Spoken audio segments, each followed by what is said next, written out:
So here we have the Nissan X-Trail on a 66 plate. I'm going to start off by showing you around the outside of the car, and then we'll hop in and run through some controls on the inside. From the outside you can see it's a 5-door car with alloy wheels and tinted windows. We're going to start off inside the boot area first of all. The tailgate on this car will open electronically, as you can see. As we approach the back of the car, you'll also see we have reversing sensors. Plenty of boot space as well. This is with 5 seats in place. You can, of course, fold these rear 2 out should you wish to do so. Okay, so we're just going to work our way back around to the front of the car. And as I mentioned, we'll hop in and run through some of the controls on the inside of it from there. Just briefly before we climb in, I think it's well worth seeing the interior from this exterior point of view. There's plenty to run through on the dashboard, so let's hop in and we'll do that now. Okay, now that we're inside the car, we're going to start with the dials. Over on the left-hand side, we have the rev counter and coolant temperature gauge. On the right-hand side, the speedometer and fuel gauge. In the centre, you can see the total miles of the car. They are 76,603. Above that, we have a digital readout for the speedometer. You can change that information using buttons on the steering wheel for various bits of trip computer and fuel economy information. You've got your, as you can see there, settings menu, your speedometer, fuel economy. We've got sat-nav information as well.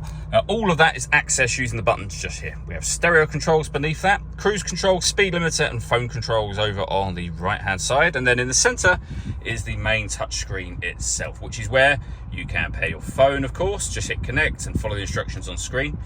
We got DAB, FM and AM radio. We have a CD player.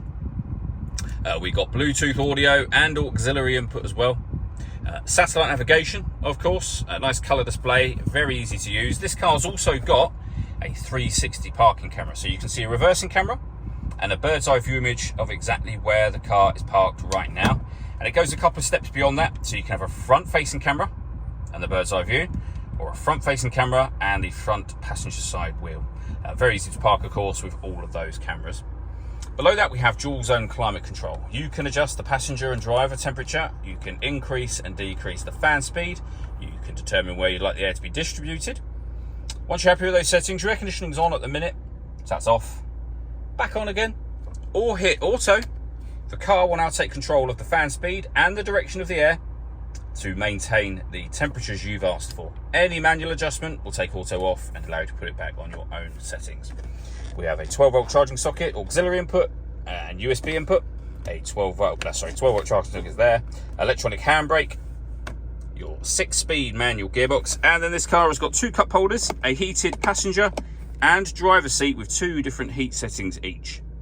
The last thing I wanted to mention is the panoramic glass sunroof. So there's a button that will open that sunblind all the way to the back of the rear seats. You can leave it like this, and as you'll see for yourself, that lets in a huge amount of extra light, but you can open this front section as a full sliding sunroof as well. All that leaves me to say is thank you for taking the time to watch this video. If you'd like to come and see the car in person and have a test drive, please feel free to give us a call here at Surrey Specialist Cars. We'd love to hear from you soon.